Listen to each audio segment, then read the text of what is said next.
Compassion, Compassion in Practice, The Way of Jesus, and The God of Shattered Glass, which is a novel. Dr. Rogers received the 2024 Best Book Award in the religion category for his book, Cradled in the Arms of Compassion. In addition, this book was selected as one of the best spiritual books of 2023 by Spirituality and Practice magazine. So definitely, if you're not familiar, check all of those out. Celeste Boudreaux is a spiritual director and author of Sherry and the Butterfly Lady. This novel is so beautiful. It's about a 9-year-old girl from an abusive, neglectful home who forms an unlikely friendship with a mysterious old woman who has moved into a forest cottage. There begins a conversation between them in the form of a daily exchange of original fairy tales. Celeste has been offering spiritual direction since 2012, while she was still the assistant vice provost for academic affairs. That's a mouthful. At Rice University in Houston, Texas. She is now retired from Rice and devoting herself fully to soul care and writing. And so that's us. So now I'm going to launch this poll where you tell us, all of you friends, tell us how you would characterize your interest in this topic, and also rating your interest in learning more about these aspects or modalities in healing trauma, IFS, creativity, spirituality. So I'm going to launch this if you would participate in that. But yeah, with almost everybody having participated, we have 45% of us are soul care providers or therapists, 43% of us, 19% interested in how this topic might affect us personally, which I think it's always both, right? We're always providing care and looking at how it impacts us also. And then we have 38% both. Excellent. Thank you. Thank you all for, go ahead. Yeah, just scroll down. There's another question. Oh, yeah. Your interest in learning more about these aspects or modalities and healing trauma. 90% interested in IFS, 65% creativity, 60% spirituality, and half of us are interested in a combination of all three. So the integration of all three. Excellent. Excellent. Yes, thank you all for what you're doing. Thank you for your interest in these modalities, and thanks for being here. This is really special. So I will ask Frank to please give us a description of internal family systems, or IFS. Frank, could you just give us a summary? Give us a high-level view of it. Yeah, thank you, Kelly. I'd be happy to. I also want to thank you for the wonderfully warm and generous introduction, and thank you to Celeste and you both for initiating this conversation and enabling me to read Celeste's lovely book and to reflect together on this important topic. Yeah, so one of the things that Celeste and I have in common is our work in internal family systems, and briefly, so internal family systems did emerge as a form of psychotherapy. It was created by Richard Schwartz, and it has become explodingly popular these days, in part because of Bessel van der Kolk's work, The Body Keeps the Score, seminal work on trauma, and he highlights IFS as one of the most promising trauma therapies, and so it's immediately relevant to our conversation. What I like about IFS and what's unique about it are several things. One is the recognition that each person has what is called like a true self, a higher self, a self essence within us that is very resonant with spiritual traditions that would recognize a spark of the divine that dwells in every soul, the imago Dei perhaps, or the Buddha nature within us, and that is the place of our greatest spiritual resources. It is also the space where we are able to access that which we need for healing, as well as that which we need for flourishing. It also recognizes that we're often dislodged from that self essence, and you know, by the emotions that overwhelm us, by the drives that might compel us, by the talk in our heads that kind of overwhelm us. And what IFS, the other contribution is, one, recognizing that we all have multiple internal energies, multiple parts of us, a part of me that starts beating myself up when I feel away, and a part of me that just insists on feeling that way. And that multiplicity is just normal within us. But even more so that I find helpful is that every single one of these inner activations, every part that dislodges us from our best self, it means well. It is rooted in something positive. It's trying to meet some soul need. It's like a cry from our depths, aching for healing, aching for protection, aching for connection. It comes out wildly distorted, perhaps, but it's trying to help us, which opens up the door for a radical understanding of self-compassion and self-curiosity, not pathologizing what happens within us, but turning to it and say, okay, where is this coming from? And being able to access the deep soul cry in a way that we are able to tend to it then from our spiritual capacities. This is deeply resonant with our work as soul care providers or spiritual directors. Wonderful, wonderful. So we're in this discussion, we're talking about modalities for healing trauma. But Frank, you have really done a lot of work at this integration. So this mix of modalities that are normally discussed separately or are normally, offered by specific specialists. So IFS, creativity, spirituality. Can you talk about how you came to practice each of these modalities and kind of what that's looked like in your life?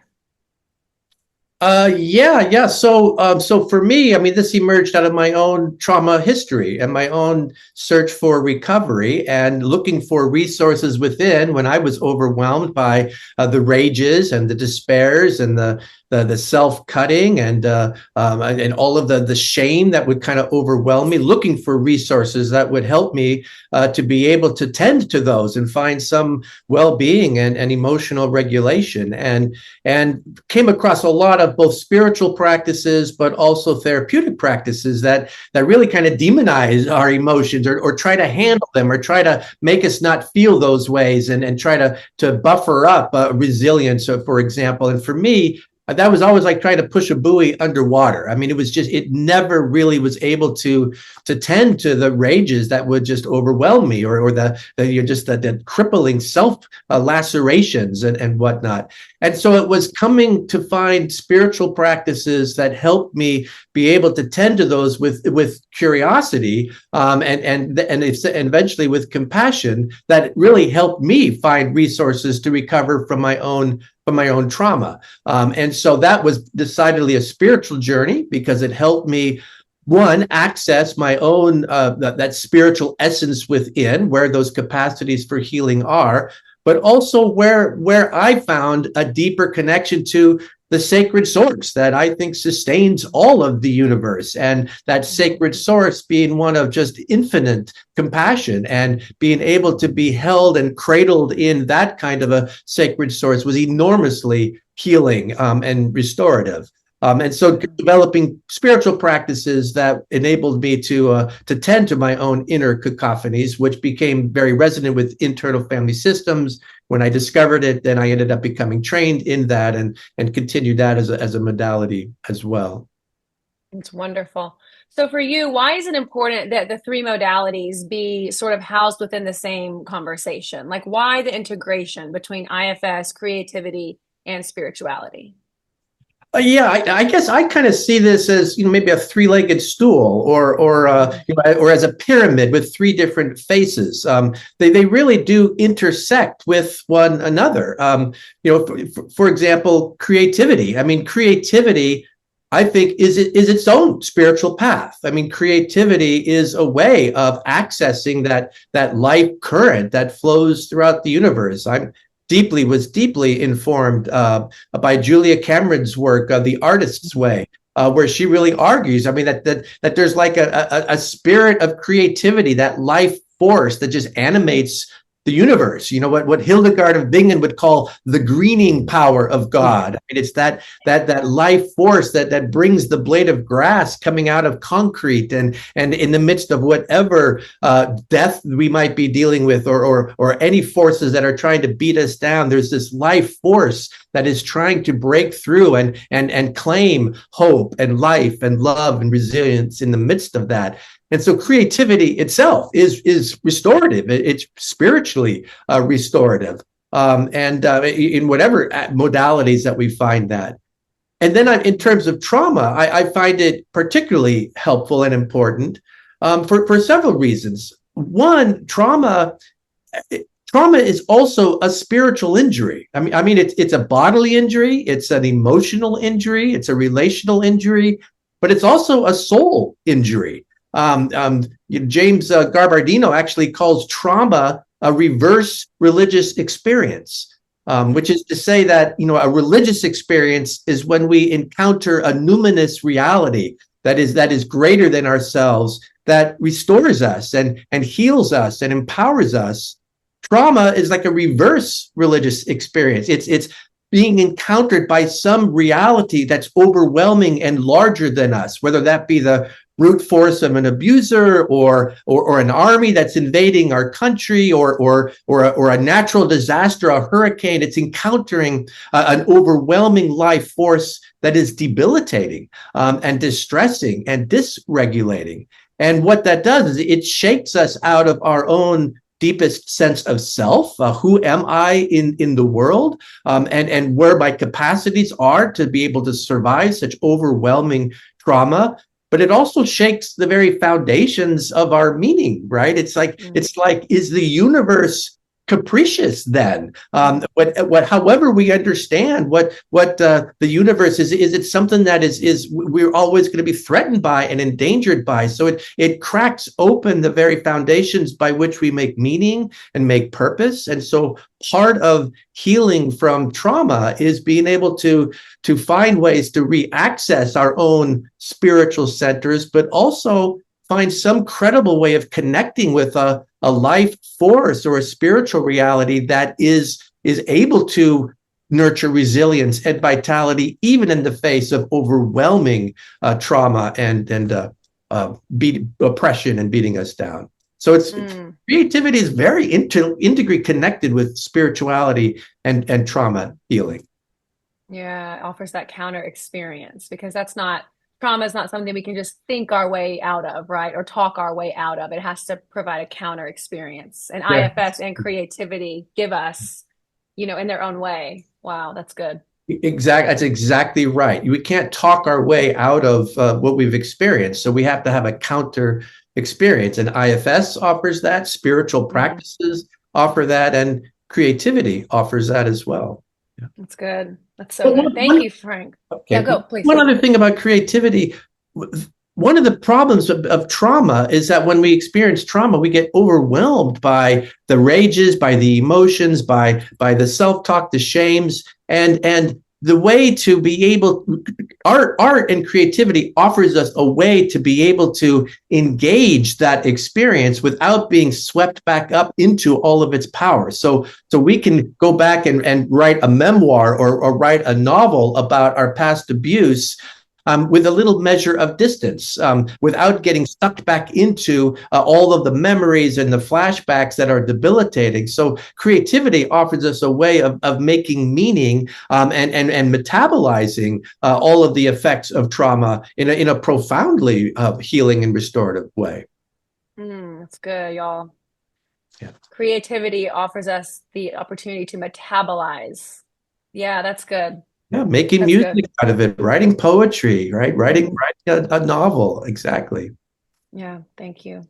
Celeste, same questions to you, friend. How did you come to practice each of these modalities? Tell us kind of the story for your experience in your ministry. Sure. Well, like Frank, I came from my own history of childhood trauma. I was able to achieve a certain level of healing, largely thanks to having become a devout Christian in my young teen years.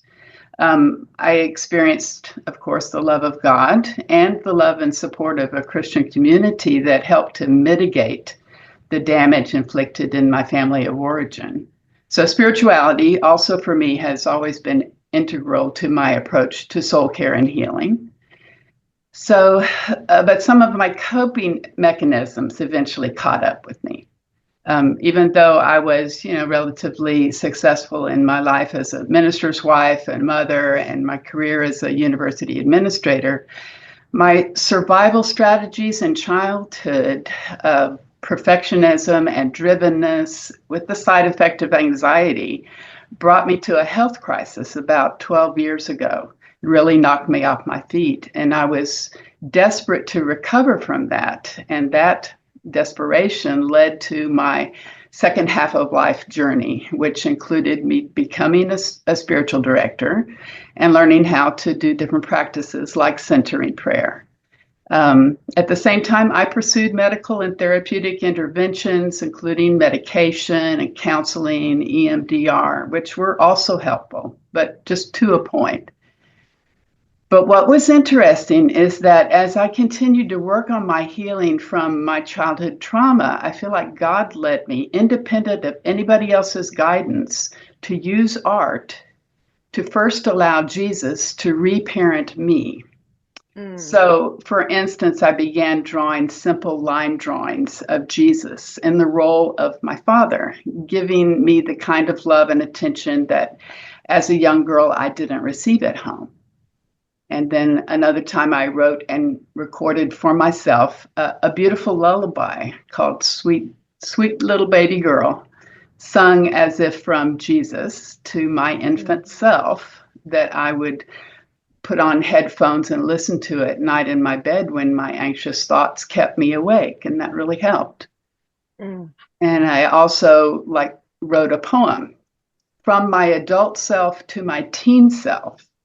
That was an age in which was really the most difficult period of my life and my worst trauma that had to do with my mother's profound depression and ultimate suicide. The last part of that poem included these words: "Receive my love, accept these tender tears. You will not slide into the abyss because I will hold you tight." So I knew what sliding into the abyss meant to me. That was what had happened to my mom. But I really wasn't sure what it meant to hold myself tight. I knew it sounded right, but at the time I was going, how do I even do that? But over the years, actually, I have just walked it out. And I can say now that I do know what it means to hold my wounded younger self tight. So that was the beginning of my incorporating art and spirituality into my healing. And since then, I've become an almost fanatical practitioner of soul collage. I'm a trained facilitator, and I've offered my own monthly soul collage group, both in person and online, for 6 years now. And I also do soul collage workshops for other groups and events. And I find that soul collage is very healing and formative. Now, I know not everybody will have heard of soul collage. I'll just give a very brief description. Here's an example. So we just use a standard size, and we're using, actual paper and magazine images. And each soul collage card that we make should have just one certain energy. And a lot of times they are depicting aspects of ourselves. And I'll tell you more about it in a second. But finally, I discovered IFS. And again, I started out practicing it on myself and discovered for myself its healing power. I find that it's not just a way of coping, but it actually heals and transforms our wounded parts in a way I haven't experienced in other modalities. So I pursued training, and I now offer it to clients. I've sometimes offered soul collage in conjunction with IFS because in their focus on our internal parts, these modalities are so similar and so complementary. I find that combining talk-based soul care, such as spiritual direction and IFS, with visual arts like collage and drawing, helps to reinforce and solidify self-insight and the healing process. There's just something that happens in your brain when you take something that's abstract and make it into a visual image. If it's something that's painful or frightening, it can make it less overwhelming by putting it into a kind of container and giving you some distance, like Frank was saying. And if it's something more aspirational, it's still powerful, because over time it helps to manifest that thing in your life, like visualizing the future that you want. And then soul collage is doubly powerful because there's a second step. After making the visual collage, you give it a voice and let the collage speak back to you. And there is so often a really powerful added element of self-discovery, of emotional impact, and frequently of surprise. Good. Really good. Thank you so much. That's so incredibly helpful, Celeste. We'll jump back over to Frank, and Celeste gave some great examples here. But Frank, from you, what are some examples that you could give us that illustrate the benefits of working with these sort of three modalities, as a practitioner? Can you give us some examples of working with these three modalities in the healing of trauma?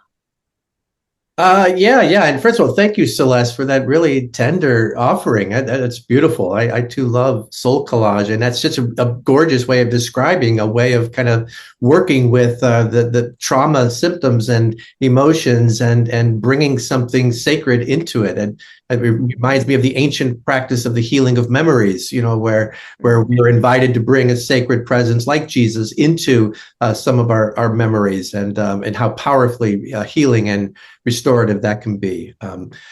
For me, my modality was really been storytelling in a couple of ways. One, for many years, I worked with under-resourced teenagers here in the Los Angeles area, using story, inviting them to kind of create stories that would end up symbolizing their own experience. So for example, we just put out a bunch of random objects out on the ground, a McDonald's cup and a baseball mitt or whatever, and invite them to pick one object and then tell a story of a fictitious teenager in crisis that object represents. And so they would make up a character about, somebody who's being teased, for their racial identity, for example. And then we'd have them create stories out of that and engage with those characters. What spiritual resources do those characters need? And what spiritual resources and sacred presence would be able to come to that character, and what would happen? What would they want to offer? And it was a way for them to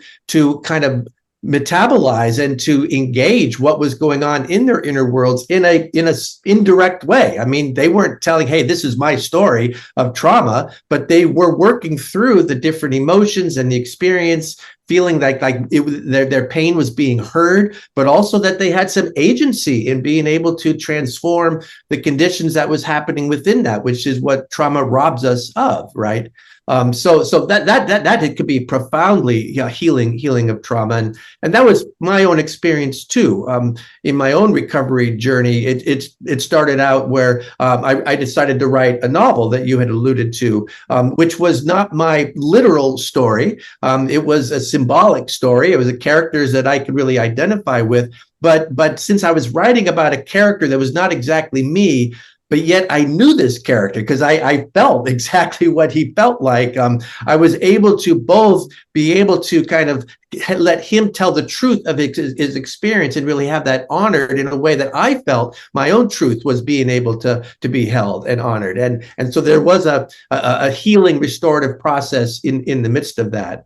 And then the last thing I would say, because it's very similar to Celeste, is I also found an internal prayer process tremendously healing and restorative, where I would go back to some of the memories, or even if not the memories, being able to imagine a child that was experiencing something that was like what I was feeling. So it didn't even have to be an actual memory. It could just be a symbolic representation of the kind of pain that I was carrying.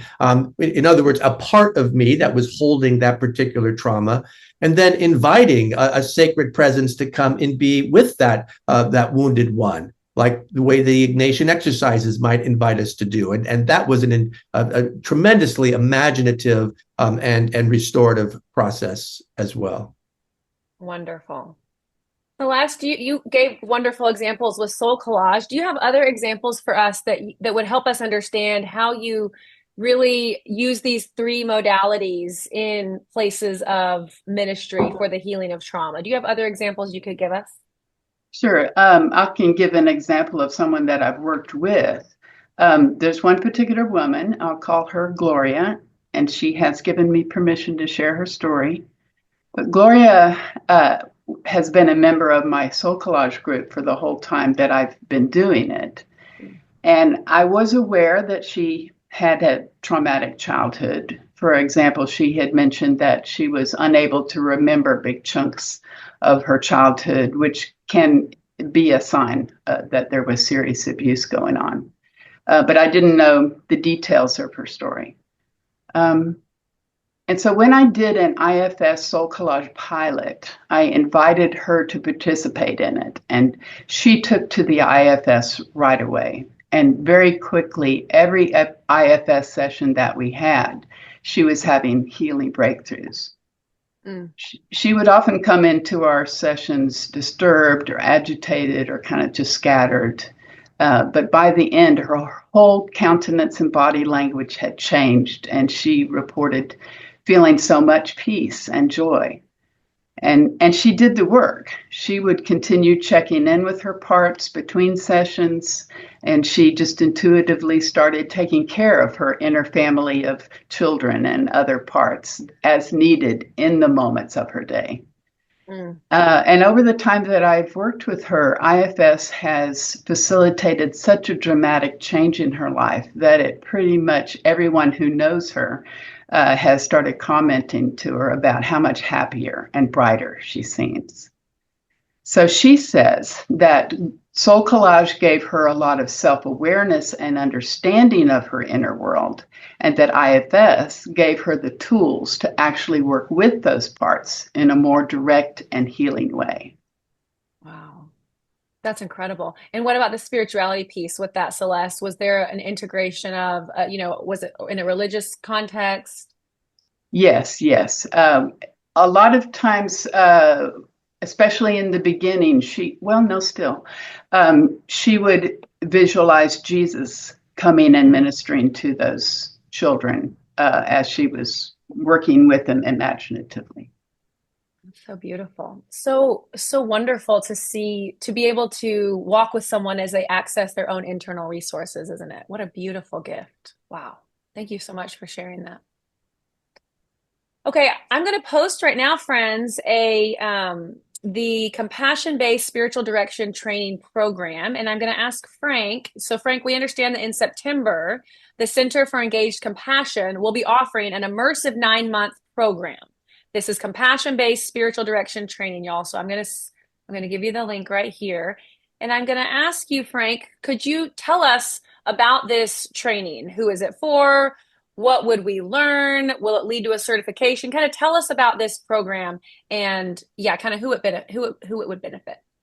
Yeah. Oh, well, thank you, Kelly. And to kind of ease into that, let me just kind of build off what Celeste was saying. One thing that I think is really important around trauma is that the healing of trauma is not re-experiencing the trauma, right? That's only re-traumatizing. And so what these different modalities like IFS or creativity or soul collage enables us to do is to be able to be with some symbolic representation of our trauma, be with the little child in me that is carrying the trauma, but I am still more grounded in my best self or my higher self where I have spiritual capacities. And that makes all the difference in the world, from being re-traumatized to really healing and restoring our trauma. And that's kind of what this compassion-based spiritual direction process is about. It's really for anybody who finds yourself in a relationship where you're companioning another person, whether that is as a spiritual director, as a life coach, as a mentor, as a chaplain, or just a companion along the way. And what often happens when someone comes to us is that they come to us enmeshed in their parts. I mean, they come to us really agonizing over the anxieties that they're feeling, or they're still stewing about a relational challenge, or they're feeling really disconnected and alone in the world from God or whatever is sacred to them. In other words, they come to us in their parts, and they're enmeshed in their parts very often. And what spiritual direction invites us into, and IFS has a very particular process that can facilitate this, is helping a person kind of access their deeper self, that grounded inner source within them, where they could be aware of their parts, so they could be contemplatively aware and hold their parts without being enmeshed in them. And then from that deeper self essence, where our greatest spiritual capacities lie, be able to discern our own wisdom around what our parts need, or what my life is inviting me to navigate. And so we help a person come back home to themselves during a spiritual direction session. And when we are back home to ourselves, we find an inner freedom and a little more clarity from when we're kind of caught up in the cacophony. We feel ourselves kind of heard and seen. It's also the place where we have the best access to whatever is sacred in our lives. And so we also invite, and so from that grounded place, how does the sacred that you know want to be with you and offer guidance, offer suggestions, offer comfort, offer healing? And so it becomes an experience of being able to be self-restored and tending to our own spiritualities from our own inner resources. And that's how I understand spiritual direction in general. And internal family systems offers a very concrete model, first of all, to understand what's happening in a person who comes to us, to make sense of what's going on in their inner world. But then also it offers a process that we can use to help facilitate another person coming back home to themselves and tending to their own parts in the way that their parts are asking from them. And this is a program that it will be a 9-month immersion training. In that process, there will be plenty of experience for triads to experiment with it. There'll be supervision. And at the end, the Center for Engaged Compassion is offering a certificate in what we call compassion-based spiritual direction, an IFS-informed approach to spiritual companioning. Wonderful. Thank you so much for sharing that. Thank you. Yeah.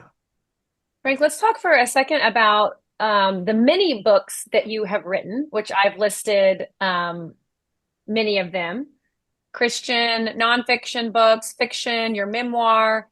Could you tell us which of these books perhaps are most relevant to today's discussion? So talking about a lot of people here interested in providing soul care, integrating IFS into the soul care that they are providing. So which book would you recommend for today's participants who fall into that category especially? Yeah, well, thank you, Kelly. And do you need a job as a PR person? I mean, thank you for Maybe. this. Yeah, promoting my books. I mean, that's a lovely gift to offer. So I would say each of my books are relevant in a different way. My own, first of all, my novel, The God of Shattered Glass, is my own example of using creativity and art, in this matter, fiction, as a way of really metabolizing and engaging one's personal trauma. And it's a story of a psychotherapist who uses narrative, working with abused kids and trying to find his own healing in the midst of that. The other two books on compassion, on the compassion practice, those are nonfiction books that describe our process. It's very similar to IFS, of how to help a person tend to their own internal worlds from a place of radical compassion, how to reconnect with a source of sacred compassion, and then how that opens up our capacities to be in relationship with others. And so the spiritual practices that cultivate that are what those books are about. And then my memoir is this is my story of where all my work kind of comes out of, and really goes into detail how I used and explored different contemplative practices, spiritual practices, some that were debilitating and were not helpful, and some that were, how creativity was a part of this, and how recovery from trauma can be possible through a variety of these kinds of modalities. So, but yeah, thank Wonderful. you. Wonderful. And friends, I'm putting in the chat, hopefully you're noticing, information on getting connected to Frank's mailing list, Celeste's mailing list, and I posted Frank's memoir. But definitely check out those links so that you can get those books and add them to your library. Celeste, you have worked with Frank and you have benefited from Frank's work and Frank's books as a soul care provider yourself. So can you talk about maybe something that you valued in utilizing those resources as they relate to either healing from trauma specifically or creativity specifically? Just what could you tell us as someone who's been utilizing those resources already?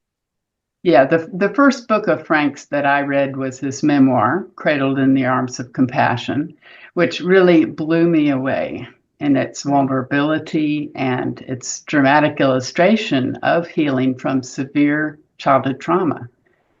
I saw so clearly that he had also, like me, intuitively and on his own, been led to minister to his own wounded inner child through these very vivid visualizations, so similar to IFS, but before he ever even knew there was such a thing as IFS. And it really struck me that he used intuitive visual images as well as a kind of self-directed narrative therapy to affect his own healing. And then I also discovered, both through reading his book, Practicing Compassion, as well as attending some of his workshops, his method for dealing with trauma, both what I call big T trauma, childhood trauma, and more common kinds of trauma, such as from pandemics and elections. And I have used his method, the compassion-based method, in my own group ministries. So he's been very influential with me in his books. Wonderful. I love that you're pointing out the intuitive nature of some of this. It's almost as if we have a God who is leading us before we're even aware of the modality and the education side of it. That is so beautiful. Thank you for pointing that out. Celeste, you have published your first novel, and hopefully all of you have it. But if you don't, you just need to do a quick Amazon search right now because it is wonderful. But can you tell us about that beautiful, tender book? And can you tell us how specifically it's relevant to our discussion? And yeah, just talk about Cherry and the Butterfly Lady. Oh, thanks. Yeah. I had been thinking about ideas for this book for a good 15 years before I sat down to write it. And even though it is fiction and the facts of Sherry's childhood are different from mine, it is heavily informed by my own childhood neglect and emotional abuse and trauma. Regarding art and creativity, as you can imagine, a book filled with fairy tales, there are 12 embedded fairy tales in the book. Which also includes a lot of symbolism even in the frame story, and it has a plethora of vivid mental images. So a lot of these images and symbolic connections came directly from my personal work with soul collage, as well as my poetry. I've written poetry off and on my whole life, and I've had a poetry blog for the past 4 years. And a lot of people who have read the book have remarked about the richness of the imaginative aspect and at the same time, the palpable, realistic, emotional truth of it. And I believe that that is because I kept my own inner work through my soul collage images and journaling and poetry front and center as I was writing it. I actually went away on a 2-week personal retreat in the Smoky Mountains of North Carolina to hammer out the first draft. And I literally hung on the walls of the room where I was writing. I counted them, 41 of my soul collage images that specifically related to the book. And so I hung them on ribbons on the walls of this room, and I organized them in groups by themes. So there were groups that reflected 9-year-old Sherry's woundedness and the themes of abandonment and isolation, emotional and physical neglect, psychological abuse, shame, depression, and anxiety. Even some of the things that she takes pride in are damaging like her father, putting on her adult responsibilities at too young of an age. And then I had other groupings of cards for her survival strategies, including escaping her reality through imagination, appeasing her abusive father, and then running and hiding when appeasing didn't work, withdrawal, and then also Sherry's virtues of self-reliance and resourcefulness and resilience. So despite her vulnerability, she's still a strong female protagonist. And then I also had groupings for the kind of healing invitations that the butterfly lady uses to draw Sherry towards healing, such restorative elements as beauty, nature, wonder and awe, of course, friendship and affection, and a gentler, more loving and beautiful kind of spirituality than the rigid, judgmental kind of church that she was raised in. And courage to trust her inner wisdom and also to stand up to bullies. And above all, the power of love for transformation and healing. And these were all from my own journey of healing. And I think that's what makes the book so powerful and resonant. Absolutely. And it happened while I was revising that first draft that I just happened to discover and read Frank's book. And I started corresponding with him, and he ended up writing an endorsement for my book, which is such an honor. Thank you, Frank. That is amazing. Thank you, Frank. Yes. Frank, could you respond to Celeste's book and tell us maybe kind of what you value or what's highlighted to you in Celeste's book in terms of trauma, spirituality, and healing? Yeah, well, first of all, the honor was all mine, Celeste. Thank you for inviting me to read that early draft of the book and to be able to offer some of my own words around it. I love the book. I mean, I'm a storyteller, and so story is my modality for accessing creativity. And so, first of all, it's just a great story. You just engage with the characters, and it's told in such an engaging way. I mean, you want to read it in a single sitting. And in terms of our conversation today, the things that I would value, first of all, I mean, it's Exhibit A as a demonstration of how IFS works. It really does embody, I mean, tells in very specific detail how we carry our own, these wounds as children, and how being able to hear them and tend to them with care from a deep self-essence can be restorative and transformative, and not just, compassionate, but extremely protective, helping keep the vulnerable parts of us out of dangerous situations. I mean, she really, you describe it and you experience it as you're reading it. It's also a marvelous example, case study of how story itself and creativity can be healing. Because what happens a lot through the story is that Sherry is telling her story through folk tales, through fairy tales. I mean, she's making up fairy tales that really embed her experience, kind of like what we were describing earlier. Tell a story from the character's point of view, and it enables one to be able to have one's experience be met and be heard. But yet, there was also the story is holding all the intensity of the experience, as opposed to I'm just experiencing it myself. So in telling the story, there's already an agency and a self-authorship that is happening. And then stories, the fairy godmother character, or the benevolent wise character, is also sharing stories that offer reframing and new ways of Sherry imagining herself. So the power of storytelling and creativity in bringing about the blossoming of somebody, it demonstrates that literally. I was thinking about David White's comment that human beings are the only species that forgets how to bloom.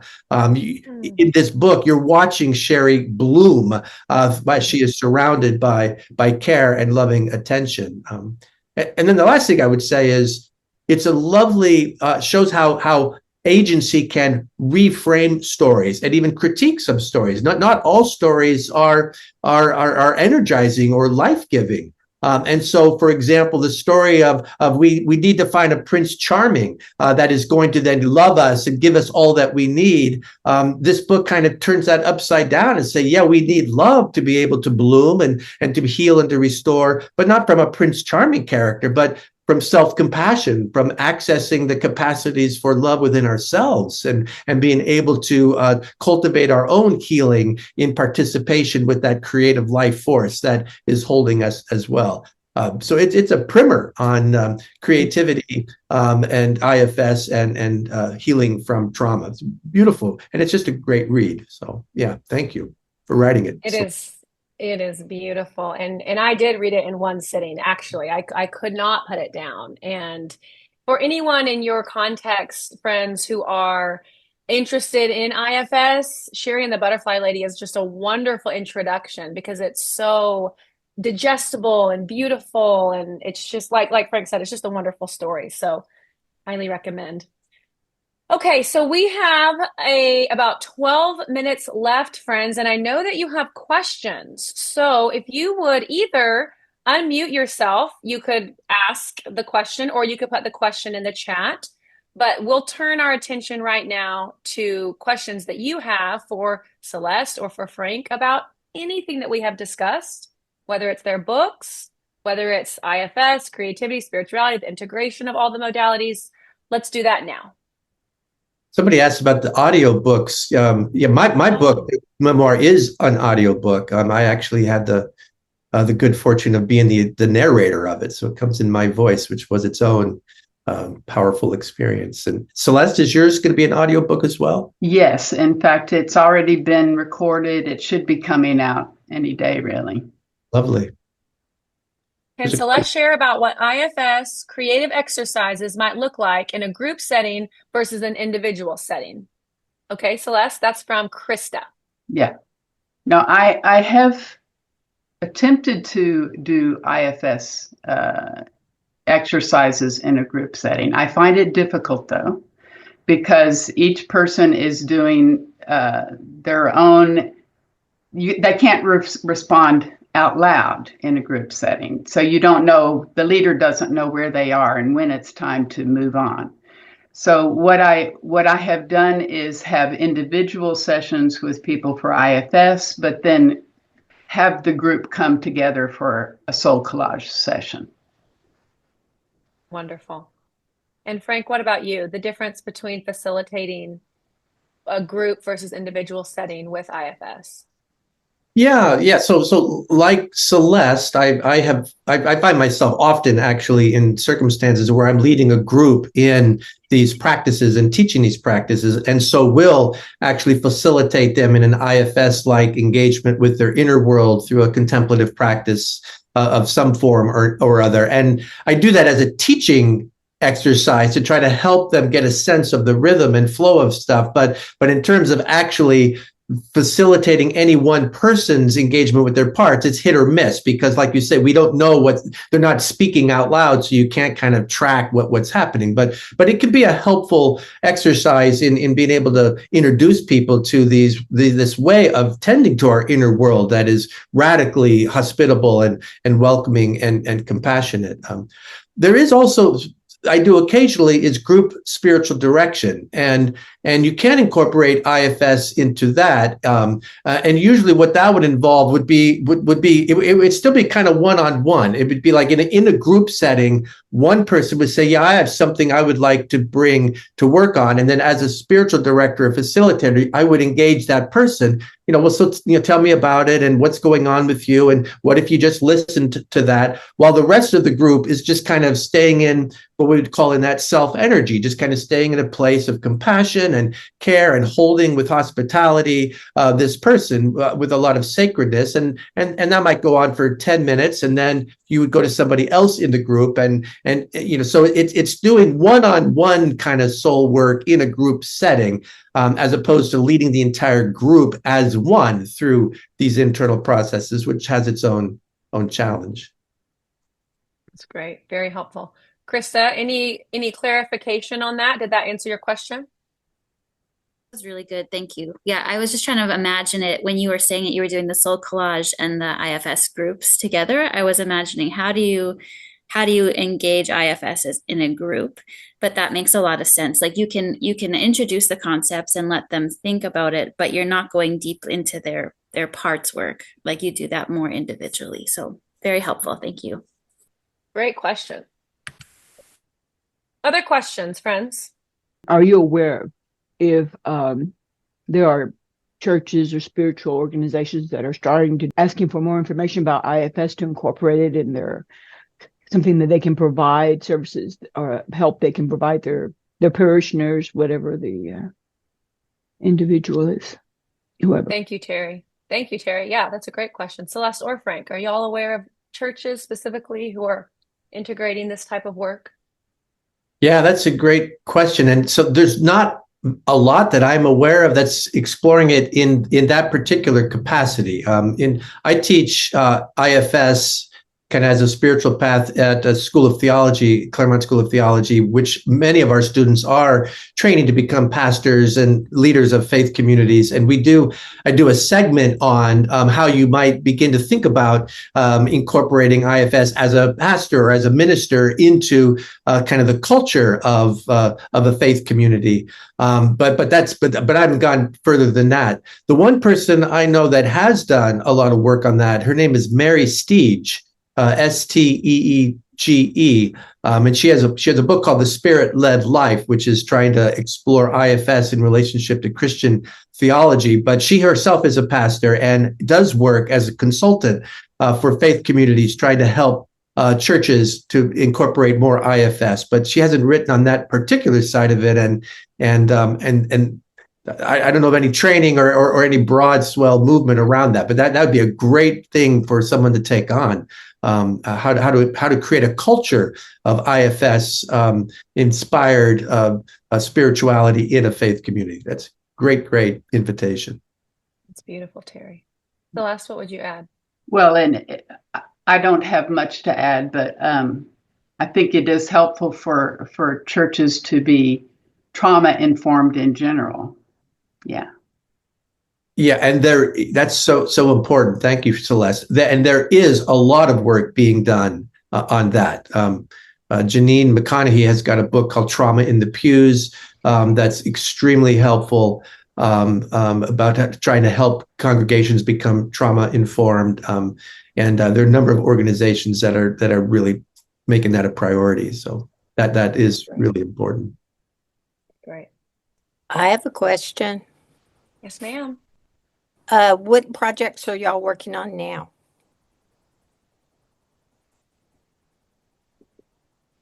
You mean like with books? I mean, like, what are you doing this summer? Well, I'm making a trip to Ireland and Scotland, and I'm going to spend a week at Iona this summer. Well, but you're working, right? You're writing something during your retreat or something? No, well, not necessarily. I do have, if you're asking, am I planning another book? I am starting to mull around ideas about like a multi-generational story that would include like inherited trauma that it gets passed down in families, and about secrets, family secrets, and how that can kind of block that healing or cutting the passing down of those. How about you, Frank? Yeah. Well, I want to read that book. I also want to go on that trip. Yeah. We were in Ireland last summer, but we didn't make it to Iona. It's a bucket list for me. But for me, I'm really giving a lot of my attention to designing this IFS-informed approach to spiritual direction that will be starting in September, and that will be my next book too. I'm as we're creating materials and teaching materials and case studies and whatnot. I'm also kind of parallel process tracking out designing the book that I'll be writing that incorporates all of this. So that those are my main next projects. Yeah. Wonderful. Thank you for asking that. Lots to look forward to. We are out of time, so I will remind all of you friends to check out that compassion-based spiritual direction training. I am currently looking at it myself, like emailing my board. Okay, guys, come on, we got to do this. But I encourage you to do that, to please order Sherry and the Butterfly Lady from Amazon. And if you could write a review from when you order, that really helps authors. It helps with traffic. It just really helps a lot. So please make sure you do that. And then Frank's memoir from Amazon, and just so many great resources here for pastors, spiritual directors, soul care providers. And I want to thank you all so much for joining. Any last comments, Celeste or Frank, before we say goodbye? Well, just first of all, thank you. Thank you, Celeste, for the book that you wrote and for inviting me into this conversation. And I do believe that anytime we make art, whether it's a single soul collage placard or it's writing a story, it's a way of overcoming the deadening forces of trauma that try to beat us out of it. And so that's an inspiration to me. That itself speaks of the vitality of creativity and the spirit that keeps choosing life in the midst of this. So thank you for the witness and for having this lovely conversation. Yeah. And thank you to Frank and Kelly for facilitating it. Oh. It's been wonderful. It's been helpful. Y'all have a great rest of the day, and be on the lookout for the recording and the other resources that we send. Bye. Have a great day. Bye.